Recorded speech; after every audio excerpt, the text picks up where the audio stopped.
High বন্ধুরা, আজ তোমাদের শোনাবো একটা শেয়াল আর একটা কাকের গল্প। একদিন একটা কাক একটা মাংসর দোকান থেকে এক টুকরো মাংস চুরি করলো। এবার কাক ভাবলো কোনো নিরিবিলি একটা জায়গায় বসে সে মাংসটা তৃপ্তি করে খাবে। তা কাক উঠতে উঠতে এসে একটা উঁচু গাছের মাথায় বসলো। একটা শিয়াল সেখান দিয়ে যাচ্ছিল। তা শিয়াল মাংসের টুকরোটা দেখে তার তো খুব লোভ হলো। সে মনে মনে ভাবলো, যদি মাংসের টুকরোটা আমি পেতাম তাহলে আমিও বেশ পরিপাটি করে খেতে পারতাম। তা কী করবে, কাক তো গাছের মাথায় বসে আছে।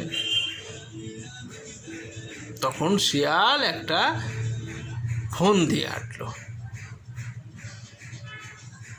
সে কাকের দিকে চেয়ে বলল, কাক ভাইয়া, তোমাকে আজকে খুব সুন্দর দেখতে লাগছে। সত্যি বলতে তোমার গলাটা যদি আর একটু মিষ্টি হতো, ভালো গান গাইতে পারতে, তাহলে তুমিই হতে পাখিদের রাজা। ব্যাস, এই কথা শুনে কাক তো ভীষণ খুশি হলো। সে আনন্দে শিয়ালকে যেই গান শোনাতে গেল কা কা করে, অমনি মাংসের টুকরোটা টপ করে মাটিতে পড়ে গেল। শিয়াল সেটিকে নিয়ে সোজা বনে ছুটে পালিয়ে গেল। বোকা কাক তখন অবাক হয়ে শিয়ালের সেই চলে যাওয়ার দিকে লক্ষ্য করতে করতে আফসোস করতে লাগলো।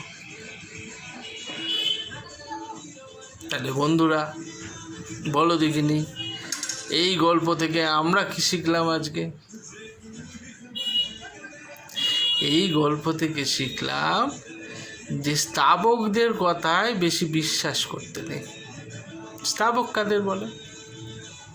যারা মানুষ ঠকায়, যারা তোমার ধনসম্পত্তি বা তোমাকে ঠকিয়ে তারা নিজেরা ভালো থাকবার চেষ্টা করে, তাদের স্থাবক বলা হয়। তাহলে এই স্থাবকদের কথা যদি বেশি শোনা হয়, তাহলে একদিন বিপদে পড়তেই হবে,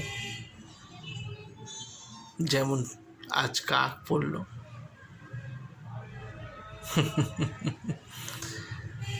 ভালো থেকো।